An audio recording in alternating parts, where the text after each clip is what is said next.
Trust Dr. A on this one subject. The most effective way to destroy a society is to deny and obliterate their own understanding of their history. Critical race theory is a prime example of this concept in action today inside of America. Propaganda. Propaganda is distorted information, especially of a bias or misleading nature, used to promote a particular political cause or a perspective.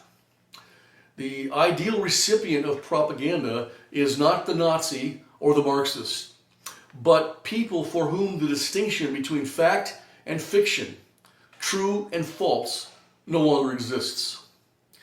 The overall effectiveness of propaganda is in direct proportion to the size of the mob that is desperate to hear it and desperate to believe it.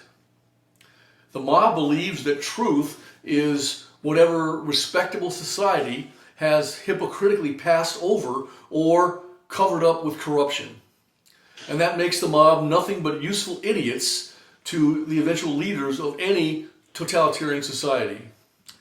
Remember, propaganda can outrageously insult common sense only where common sense has lost all validity.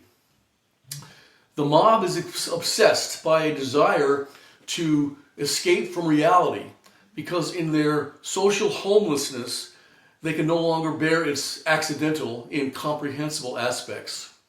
As such, the mob's escape from reality is a verdict against the world in which they are forced to live and in which they cannot exist.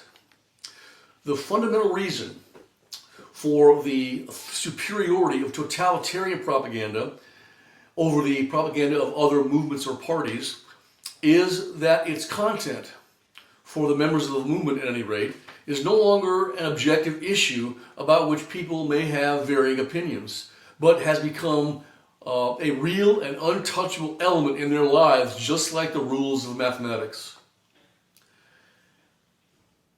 And the moment we no longer have a free press, propaganda flourishes because people are not informed or are grossly misinformed.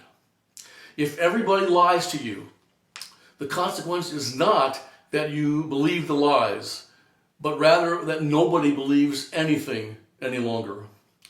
This is because lies by their very nature must be changed, and a lying government must constantly rewrite its own history. If you repeat a lie often enough, it becomes the truth in the thoughts of weak-minded people or in the minds of people who think they are incredibly intelligent or highly enlightened, but don't realize they are not. Today, those of us who are brave enough to stand up and courageously seek the real truth know that our government is lying to us. Our government themselves know that they are lying. And they know that we know they are lying, but they continue to lie. It is in the moment of its defeat that the inherent weakness of totalitarian propaganda becomes highly visible to the world. Let freedom ring, God help us, and remember to always speak the truth, then endure the consequences. Class dismissed.